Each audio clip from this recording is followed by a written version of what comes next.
देखिए इसमें क्वेश्चन क्या कह रहा है पहले वो समझ लेते हैं। क्वेश्चन कह रहा है कि पी क्यू और R S are two mirror placed parallel to each other at an incidence ray A B strikes the mirror P Q at B. आप लोग लाइट चैप्टर पढ़े हैं 8th क्लास में, तो आपको पता होगा रिफ्लेक्शन का रूल क्या होता है कि अगर जिस पाथ नॉर्मल के साथ जो एंगल बनाती है उसी रास्ते से क्या होती है, मतलब वही angle i equal to angle क्या होता है आर होता है। ये मालूम है ना, बस इतना काफी है,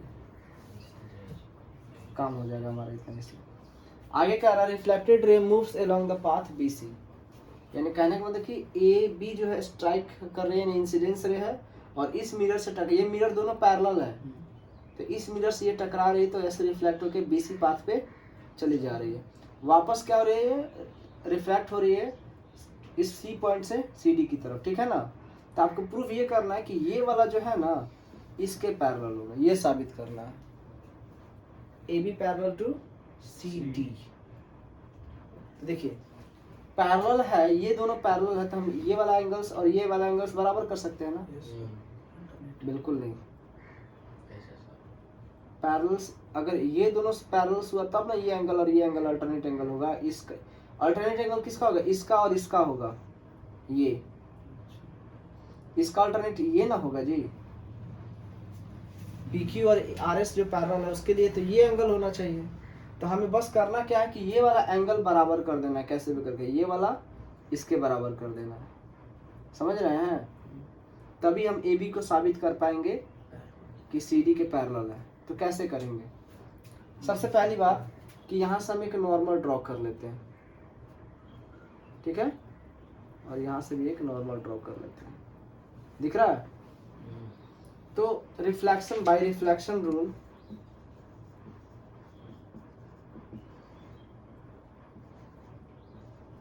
क्या होता है, एंगल ऑफ इंसिडेंस यानी एंगल ऑफ आई और एंगल ऑफ आर क्या होगा, इक्वल होगा। तो एंगल ऑफ आई बराबर एंगल ऑफ, तो एंगल ऑफ आई आर नहीं करते, एंगल 1 2 कर देते हैं, ठीक है ना, 1 2, क्योंकि एंगल 1 बराबर एंगल 2। ओके, अब सिमिलरली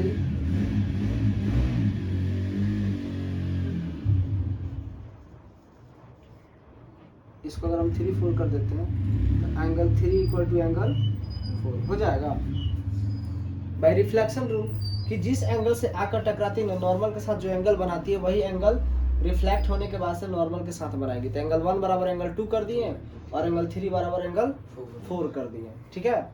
अब यहाँ पे देखिएगा, चूंकि normals between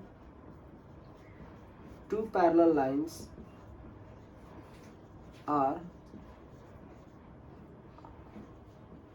always parallel to each other, ठीक है।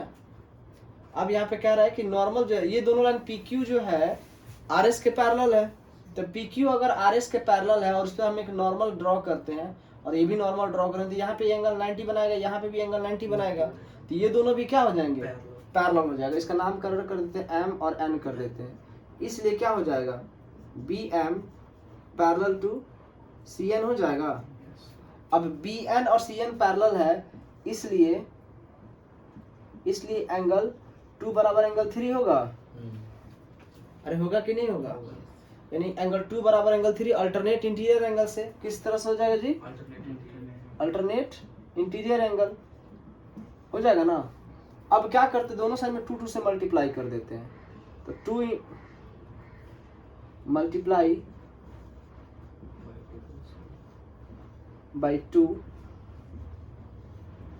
इन बोथ साइड्स, ठीक है। तो यहाँ पे क्या हो जाएगा, 2 इंटू एंगल 2 2 इंटू एंगल 3, 2 है तो एंगल 2 प्लस एंगल 2 कर दें और यहाँ पे एंगल 3 प्लस एंगल 3। अब यहाँ पे देखिएगा 2 जो है 1 के बराबर है तो यहाँ पे एंगल 1 कर देते हैं और यहाँ पे एंगल 2 ही रहने देते हैं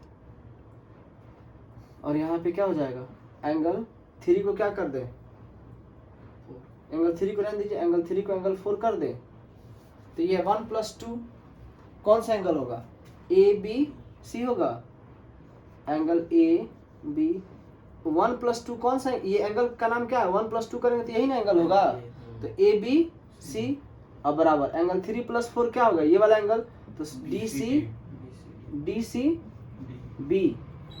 सी बी होगा ना। तो ये देखिए ये वाला एंगल और ये वाला एंगल तो क्या है, बराबर है ना।